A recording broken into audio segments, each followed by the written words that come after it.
Yeah, Kayla, could you push those 2 chairs over? Thank you. And that American flag is mine. If you set it on the table, I'd appreciate it. Thanks. And then Greg Stenstrom from Delaware County. You're zooming in, I believe.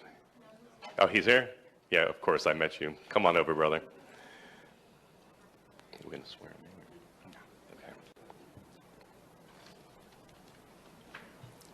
Okay, if you can, among yourselves, please divide up the next 15 minutes, and again, we'll hold all questions until the end. Please begin. I'll start.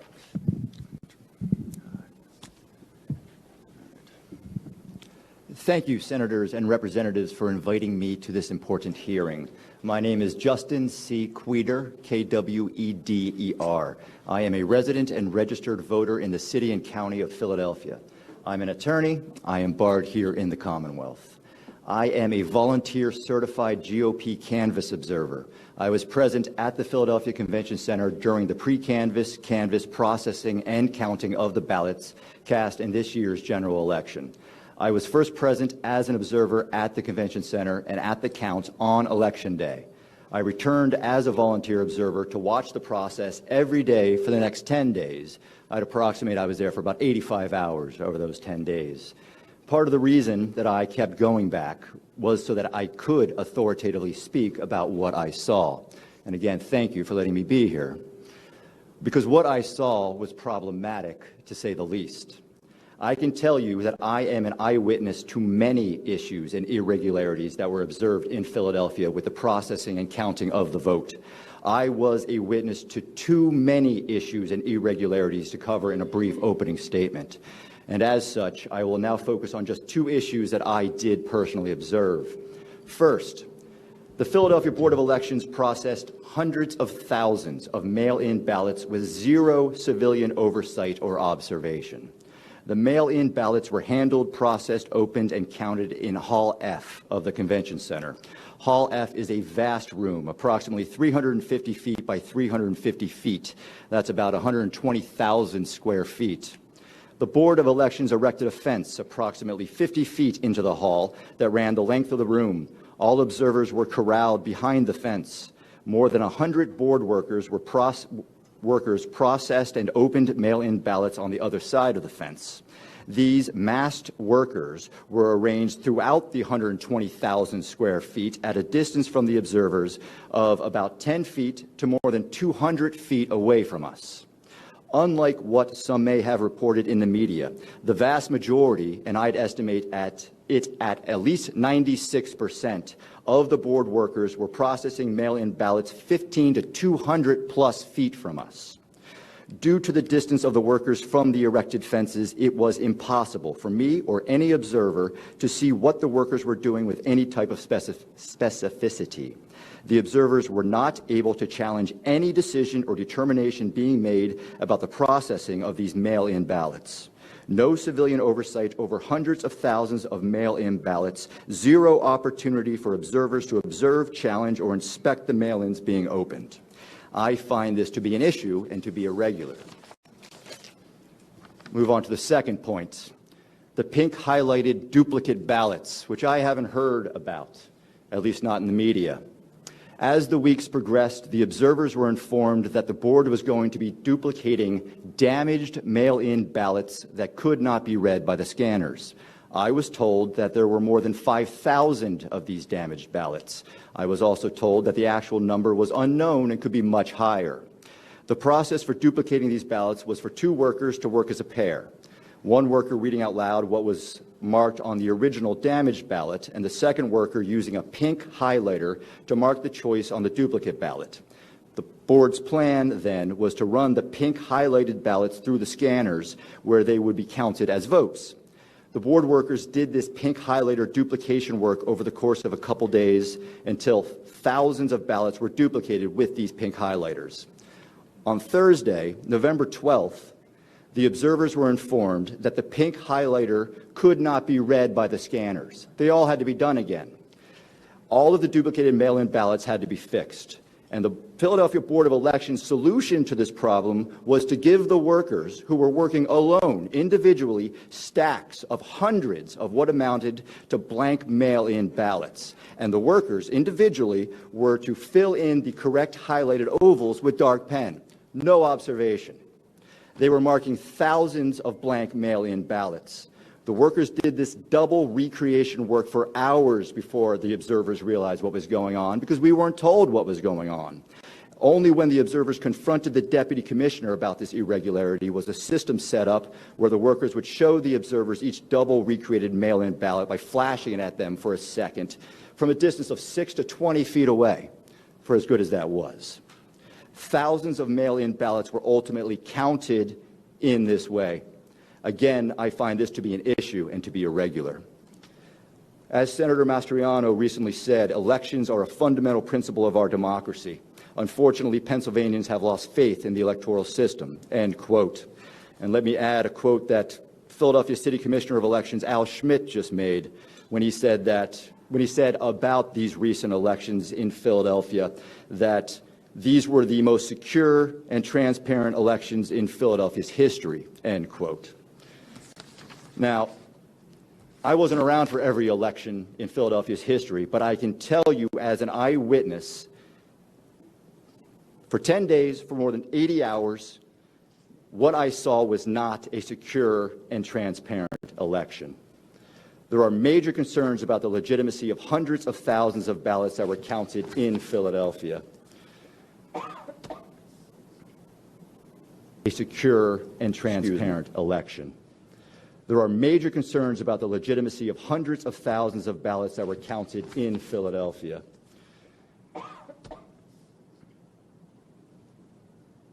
Excuse me. All right. Let me finish with this. May I suggest to you that any restoration of faith on the part of Pennsylvanians in our electoral system can and will only be accomplished after an investigation into this election, only after the law is properly applied to this election. The idea that we can just move on by making sure that the law is properly applied in the next election is, in my opinion, unacceptable.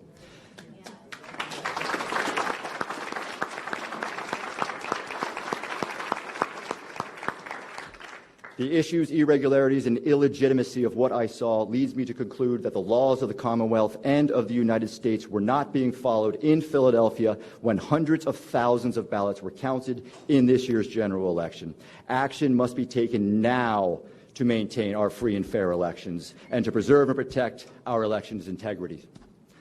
I look forward to answering any questions that you may have. Thank you.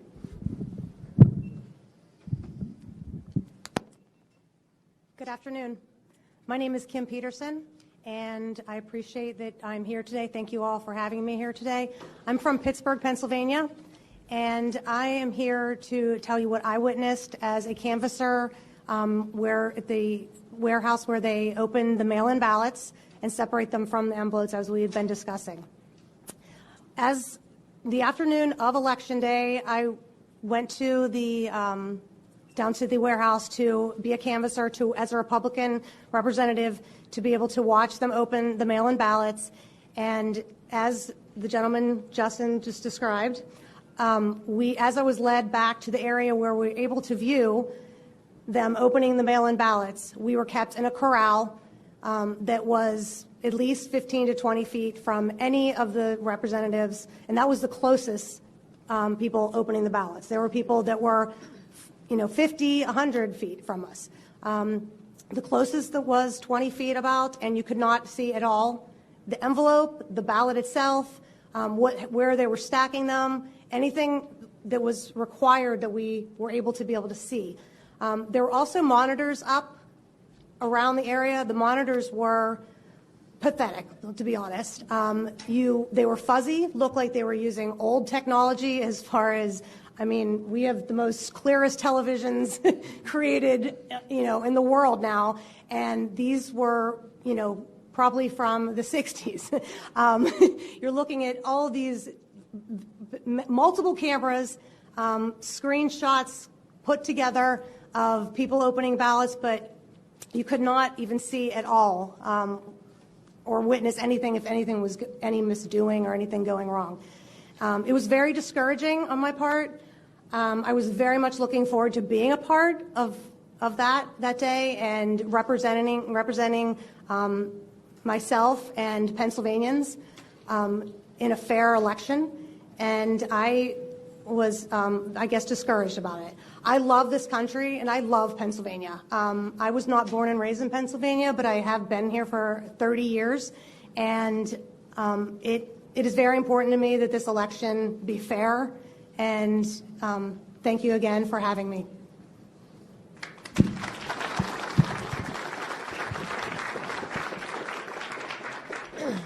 First and foremost, my name is Leah Hoops. I'm from Delaware County, Pennsylvania. I was a poll watcher on the day of election, and I was also present at the counting center in Chester, Pennsylvania. So first and foremost, thank you to this committee and all those involved, and especially Senator Mastriano and former Mayor Rudy Giuliani. To our fearless and brave president, thank you for being our shield and putting us first, and I am forever grateful. It is an absolute honor to be a part of this hearing and to finally have an opportunity to speak about what took place in Delaware County, Pennsylvania. I feel as an American that it is my duty to help protect the integrity of our elections, not just for me, but for every American. There are many who have lost life and limb for my right to vote. I want to give a brief introduction and history of how I got involved in this election. 4 years ago, Donald Trump came down an escalator, and I knew that he was here to take back our country. I was born and raised in Delaware County in a conservative home. I was taught from an early age to love thy neighbor, defend your country, and by all means, always speak the truth.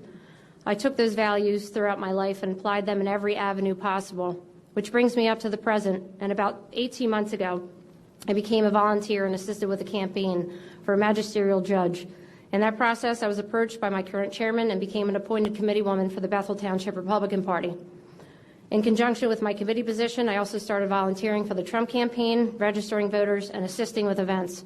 During this time, I started a watchdog group and reached out to the Thomas More Society. Now, associates, we've been focusing our efforts in election integrity. Our greatest efforts have been in following closely the newly elected and completely Democrat-run Delaware County Council and the Democrat Majority Election Board. This also includes any and all contractors, support staff, and any key players involved. What we found was actually concerning. Not only was private grant money used from the Center for Tech and Life owned by Google and Mark Zuckerberg, but pop-up voter sites were also approved. These pop-up voter sites were placed in heavily Democrat cities, including Chester and Upper Darby, Pennsylvania, in which case the grant money from the CTCL was used to pay for electioneering. It was literally a one-stop shop. Walk in, apply, get your ballot, submit, and you were out the door. But where this didn't take place was in heavily Republican and independent areas. Let's also make note that the voting machine warehouse supervisor is a Bernie Sanders delegate, who was also solely responsible for every scanner, machine, V-card, and all machines with absolutely zero experience in this area. The real story is $2.1 million spent to move the counting center from the courthouse in Media, Pennsylvania, to the north and Chester.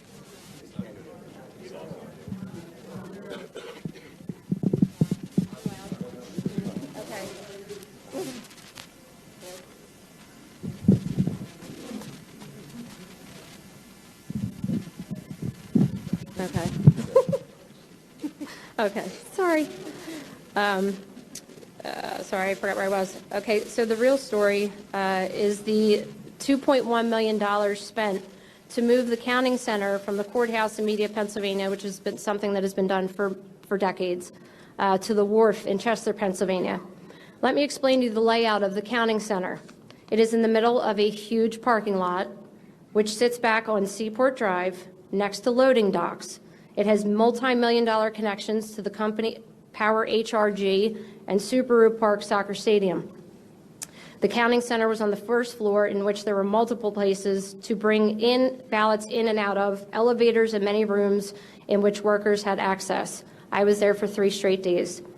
What became of concern was the back room, which had no observers, no line of sight or transparency into the process. There was no cooperation, complete resistance from election night and every day after. It took until our lawyer got an injunction to get into that back room in which pre-canvassing was transpiring. Even with an injunction, which was a joke, we were granted 5 minutes every 2 hours. and the setup was sitting in a chair 20 feet from any physical ballot. I truly wish I had enough time today to recreate what I witnessed and felt during those moments, but we did not gather here today just for me and my experience, but rather a collection of experiences from Americans like myself. What I hope to achieve is for the public to understand is that we have stuck our necks out, have been intimidated, threatened, bullied, have spent countless hours away from our families, friends, and jobs. We have signed affidavits under penalty of perjury, which should be consideration enough to know that this is a very serious issue. I'm here for one thing only, and that is to speak the truth. This is not about party. This is about my country. Every American deserves transparency, truth, and be able to question those in power without fear of intimidation, bullying, or backlash. I hope this committee takes action if needed, and justice will be swift to anyone involved in fraudulent activity. The Republic is angry, disgruntled, tired, beaten up, and ready to defend this country. Yes.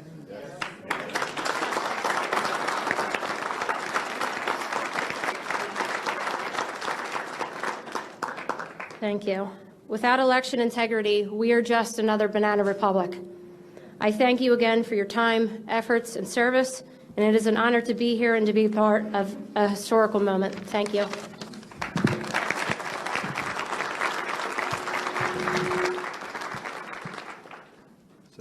Tough group to follow.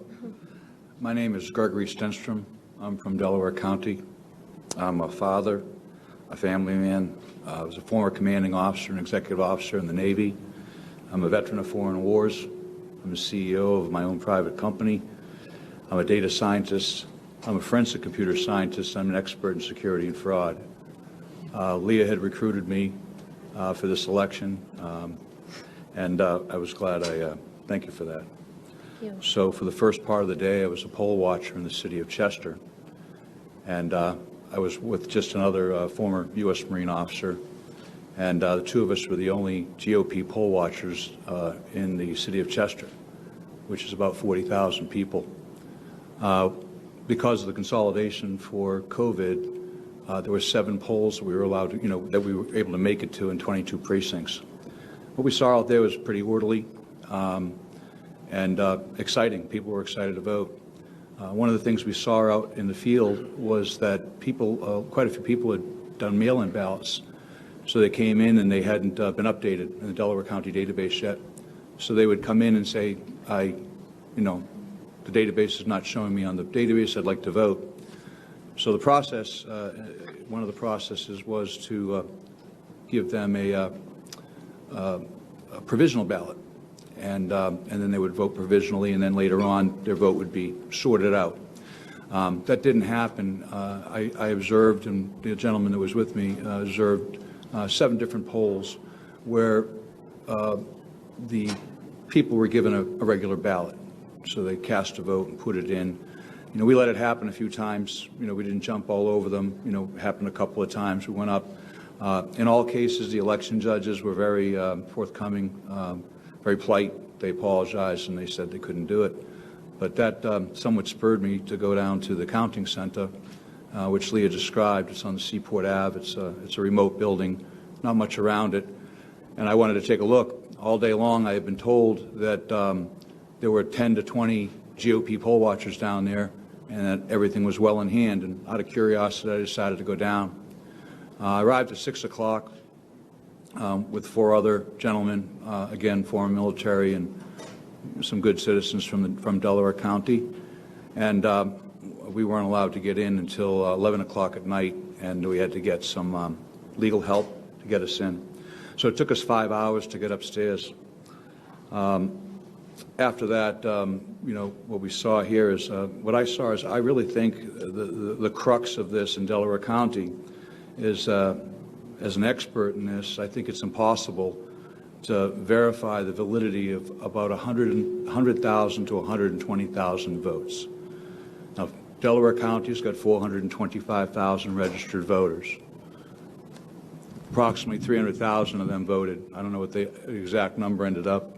Mayor Giuliani nailed that number. But of that number, over 100,000 are in question in my mind. What I saw as a forensics expert was an election process that was forensically destructive in the manner it was conducted, with the envelopes being separated from the ballots and gone to the other side of the room. And the problem with that from being forensically destructive is that when you go to do a recount, okay, the machines did a pretty good job of recounting. So if I have 120,000 ballots, mail-in ballots at one side of the room and envelopes at the other side of the room, it's still going to come out 102,000 votes for Vice President Biden and 18,000 votes for President Trump. I don't care how many times you recount those votes, you know, the ballot's going to come out the same every time. So the notion of a recount in a forensically destructive process doesn't work very well. What I saw there was a chain of custody in all cases that was broken. It was broken for the mail-in ballots, the drop box ballots, the election day USB V-card flash drives. In all cases, the chain of custody and the procedures that were defined by the Delaware County Board of Elections and Election Process Review they didn't follow one. I couldn't even redline this multi-page document because the entire document would be, they didn't follow any of the procedures. So I personally observed USB V-cards being uploaded to the voting machines by the voting machine warehouse supervisor on multiple occasions. I saw this personally. I brought it to the attention of the deputy sheriff who was there stationed, who was a senior law enforcement officer, and I brought it to the attention of the clerk of elections. I brought it to their attention. I objected, and I said, this person is not being observed. He's not part of the process that I can see, and he's walking in with baggies, which we have pictures of, and it was submitted in our affidavits, and he was sticking these USBs into the machines. So I personally witnessed over that happened 24 times, over 24 times. We have multiple other witnesses that saw it, including Democrat poll watchers. And we were told, I was told the next day by the solicitors, well, actually not the solicitor, but the attorney that we had secured, that they said every election they leave a couple of USBs in the voting machines and they're brought back, and generally the warehouse manager comes over and puts them in. So in talking to the U.S. Attorney General McSwain and other law enforcement officers, I found out that was not the case, that generally, more than two is unusual. So they denied they did it, but as of today, 47 USB V cards are missing, and they're nowhere to be found. So I was told personally that these 24 to 30 cards that were uploaded weren't there. Those cards, I demanded that they didn't update the vote live time. They only updated it about once every 2 or 3 hours. I demanded they updated the vote so I could see what the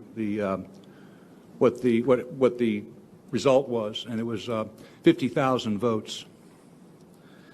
And I think as a computer scientist, an American, and a patriot, it doesn't matter who those 50,000 votes were. I'll tell you they were for Vice President Biden. But what was shocking to me as an American, as someone who has gone to sea, gone to war, that that could even happen. So several other things that came up was on Thursday, it took us 3 days for them to obey the court order that I secured with Leah's help and the help of the Thomas More Society, who we thank, incredibly good patriots. They got us in there. They got the order for us to get in and watch it, look at the back offices, which were locked, for 5 minutes every 2 hours. I went in. I was the first one allowed to go in at 1:30 on Thursday, and then again at 3:30 for 5 minutes. The county solicitor had a stopwatch. On the first time, I was not allowed to touch anything. The second time, I did.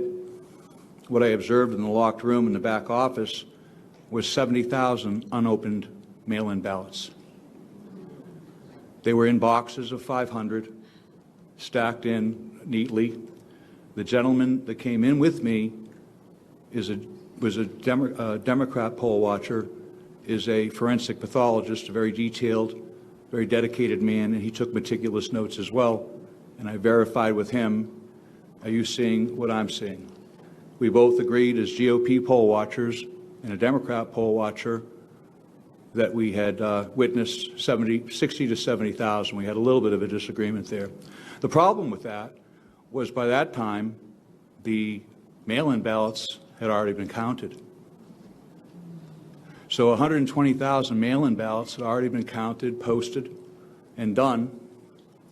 So my question is, where did the 70,000 ballots go? And nobody knows.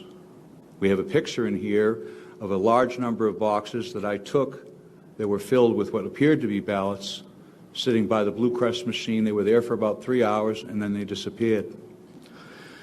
I thought it notable when I watched it, when they were taking the ballots up and down. I said, I am an expert in fraud. I saw the ballots going up multiple elevators and racks, and I think a lot of well-meaning people and a lot of honest people were there doing that. They were trying to participate in the process, and I would say that 99% of the people there, the way the process was designed, I believe that people thought it was a non-fraudulent process. I heard that said many times. I said, there's no fraud going on here. I said, well, I'm not, I didn't even bring that up. But I think people saw what they wanted to see, and they saw what was intended for them to see. I called it at one point kabuki theater. I said it was all designed for us to see it. It was entertaining. There were cameras on it. When we finally got into the back room where the votes were being ingested, as a data scientist, I want to see where the data is coming in. And I wanted to know the universe of the votes. Well, the universe of the votes was only supposed to be 120,000 mail-in ballots. We were told there were 6,000 ballots remaining. So I said, okay, we have a universe of 126,000 votes. And then when I get back there, the universe wasn't 126,000 votes. The universe was 200,000 votes. So that's a problem. I think the last thing I wanted, a couple of other things, is the Blue Crest sorter machine was only manned by one person. People ask me all the time, how do people commit crimes? I know there's a lot of theories here, and I always look for the simplest thing. People that sticking USB sticks in, putting ballots in. Very simple thing, only takes a couple of people. It doesn't take a big conspiracy. I think people look at things and they use inflammatory words and, like fraud and so forth. As a forensic computer scientist, my interest is in the data. Where did it go? Where did the spoilage go? How did the data come in and go out of the system? So I think as a scientist, we need to look at that. We need to audit that. What was really upsetting to me, and the most upsetting, was I had spoke to multiple law enforcement agencies and literally begged multiple law enforcement agencies. I said, go in, and I said, in order to prove that nothing's happening, and either exonerate yourselves in the process or refute what I'm saying, please. It's a very simple process. Just go get the forensic evidence from the computers. It's a simple process. You turn the computer off. It's non-destructive, takes moments, maybe half an hour, 20 minutes to do it properly and collect the evidence. You open the computer up, you take a device called a bit blocker, you put it in the hard drive. It's done under the observation of law enforcement officers. They take a forensic image of the drive, put it all back together. It wouldn't have taken more than an hour to image all 5 machines. That was never done, despite my objections, and that was 3 weeks ago. Lastly, when they said, well, we've got all the forensic records and so forth. We just learned 2 days ago that virtually all chain of custody logs, records, yellow sheets, everything was gone. All forensic evidence, all custody sheets in Delaware County are gone.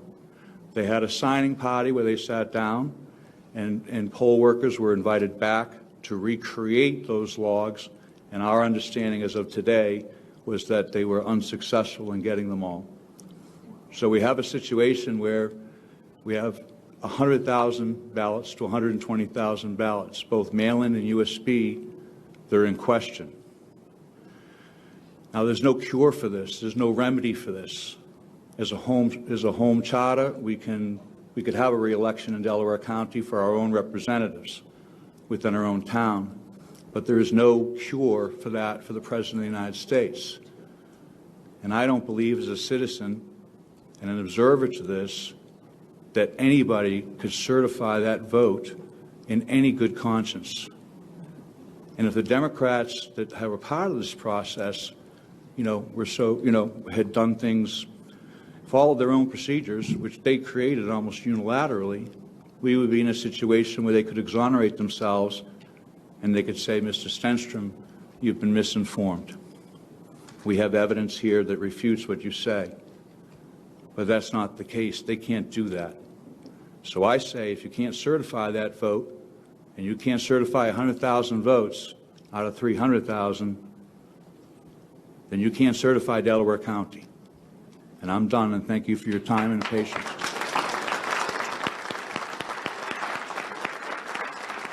Thank you all. To this panel, before I have Senator Mastriano introduce the next 15-minute panel, I want to note that we've also been joined on Zoom by Representative Kathy Rapp from Northwestern Pennsylvania. Doug?